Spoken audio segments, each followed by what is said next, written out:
In the beginning of the movie, two young sisters, Spider, the elder, and her little sister stand trembling before the lifeless body of their mother.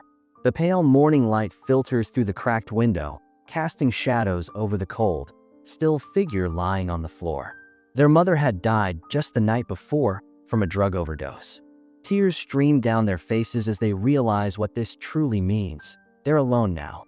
With trembling hands, Spider and her sister wrap their mother's body in an old bedsheet. They drag her out to the nearby shed and place her inside a dusty old trunk. Their hearts ache, but Spider knows if anyone finds out, child services will take them away, separating them forever. And that's something she'll never allow. Her younger sister sobs quietly, holding her only memento of their mother, a small lobster toy. She places it gently beside the trunk and whispers, "I love you, Mom."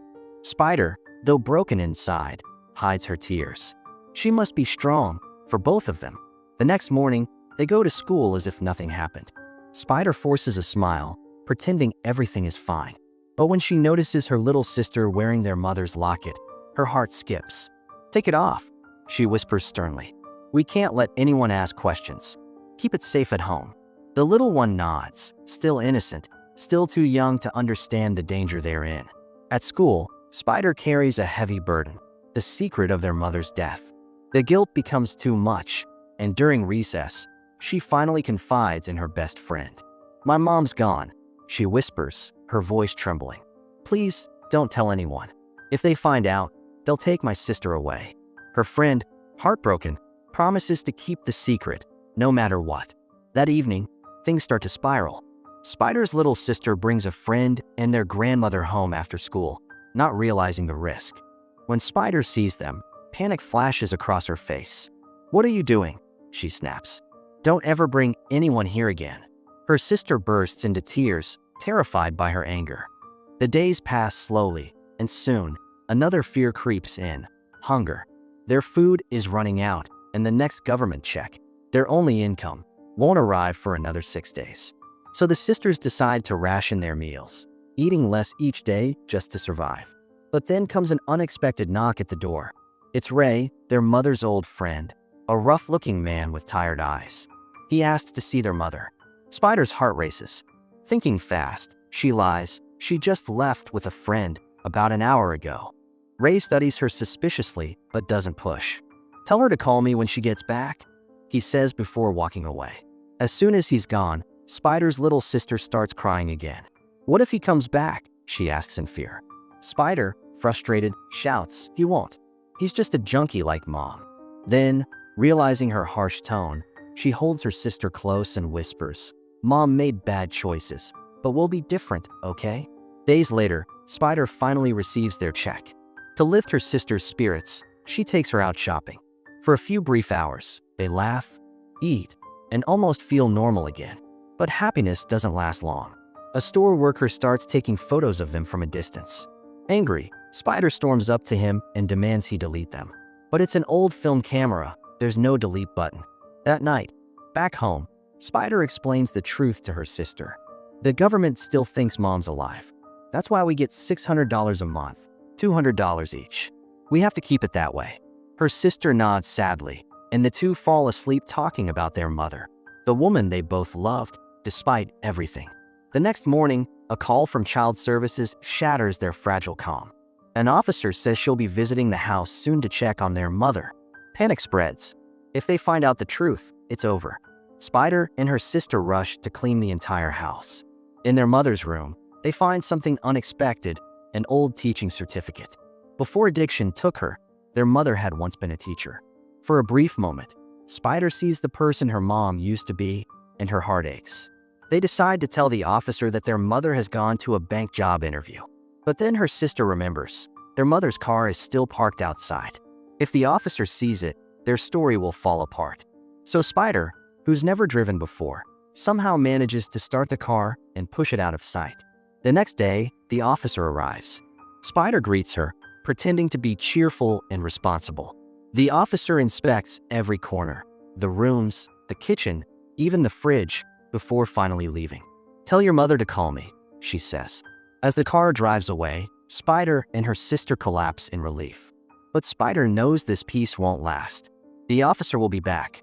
The next day, desperate to find a way out, Spider goes to the bus station to ask about tickets. But the clerk, noticing she's only 15, warns her kindly. "You shouldn't be wandering alone, sweetheart." Feeling helpless, Spider leaves. Later, she runs into the same store worker again, the one who took her photo. He apologizes and shows her the picture, saying he often takes photos for fun. He even offers to teach her photography someday. Spider hesitates, but politely refuses and walks away. That evening, her little sister holds their mother's locket, lost in memories. "Why do you hate Mom so much?" she asks. Spider sighs. "Because she made bad decisions. She hurt us." But her sister just shakes her head, too young to understand the pain behind those words. Days later, Spider changes her mind. She meets the worker again, and he takes her into the forest to teach her photography. He jokes, "You're not scared I'm a killer, are you?" She smiles faintly. For the first time in weeks, she laughs. He later shows her how to develop film in his darkroom. There, she learns he has a shady client who forges fake IDs and certificates. That sparks an idea in Spider's mind, a desperate, dangerous idea. He lends her a small digital camera, and when she returns home, both sisters are smiling again. For a brief while, their home feels warm. But their joy is short-lived. Ray returns, furious. He demands to see their mother and threatens Spider. "If she doesn't pay me back my $300 by Friday, I'll tell everyone what's really going on." Terrified, Spider sells the digital camera the next day, but only gets $50. She pawns their mother's necklace for the rest. That night, she takes the money to Ray's van. "Please," she pleads, "leave us alone." Ray smirks cruelly. "Your mom was a drunk and a junkie. She didn't care about you." Something inside Spider snaps. She runs home, screaming and kicking the old trunk in the shed. "I hate you, Mom. You ruined everything." Her sister finds her sobbing and hugs her tightly. "Will Ray leave us alone now?" she asks softly. Spider nods, though deep down, she knows the nightmare isn't over. The next day, Spider researches adoption laws and discovers something. If she were 18, she could legally adopt her sister. But she's only 15. That night, when her sister asks about the locket, Spider lies, saying it's safe. She can't bear to tell her she sold it. Soon after, the sheriff, her friend's father, leaves a voicemail on her mother's phone, saying he wants to talk. Panic strikes again. Spider goes back to the document forger and begs him for fake IDs to make her 18. He agrees, but asks for money she doesn't have. She pleads, "Please, I need this for my sister." She plans to run away, somewhere no one will find them. Her best friend, horrified but loyal, gives her a little money to help. When Spider returns the worker's camera, she tells him to forget about her. But he convinces her to hang out one last time. They take more photos, and slowly, she starts to like him. Maybe there's hope, she thinks. Maybe there's still light. But that hope shatters again when Child Services unexpectedly arrives. The sisters panic, hiding in the shed beside their mother's corpse. The officer calls their mother's phone, leaving a warning. If she doesn't call back by evening, she'll call the sheriff. Spider rushes to the forger's house to collect the fake ID, but it's not ready. Desperate, she returns home, only to face her crying sister. "You sold Mom's locket, didn't you?" the girl asks through tears. Spider finally admits it. "Yes, because Mom was never good to us." Her sister refuses to believe it. They argue, until Spider blurts out that her mother's drug abuse even caused her sister's asthma before she was born. Horrified, the younger girl runs out of the house, gasping, clutching her chest. Spider screams her name and runs after her. She's having an asthma attack, and the inhaler is empty. Panicking, Spider calls 911, then drives her sister to the hospital herself. The doctors rush her inside, but they refuse to talk to Spider because she's a minor. Helpless, she sits in the waiting room, trembling, praying. The sheriff soon arrives.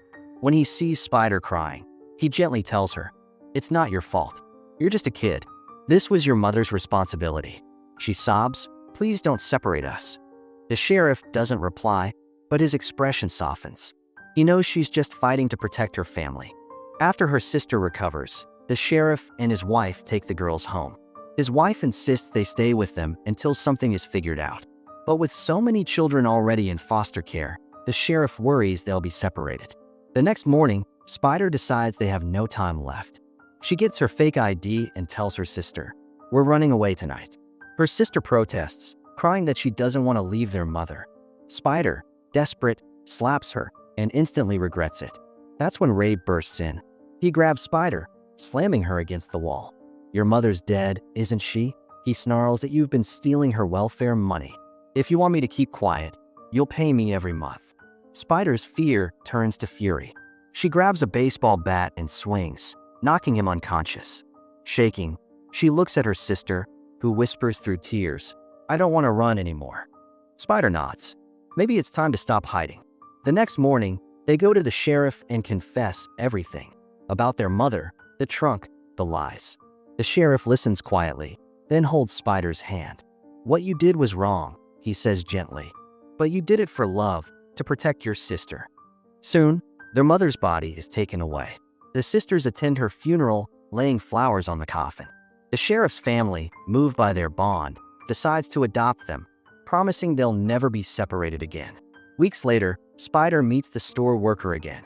He gives her something, her mother's locket, which he had secretly bought back for her. When she opens it, she finds 2 tiny childhood photos, her and her sister smiling, happier days long gone. Tears fill her eyes. She places the locket around her neck, holds her sister's hand, and whispers, "I'll never leave you, ever." And with that, their story, a story of love, loss, and survival finally comes to an end.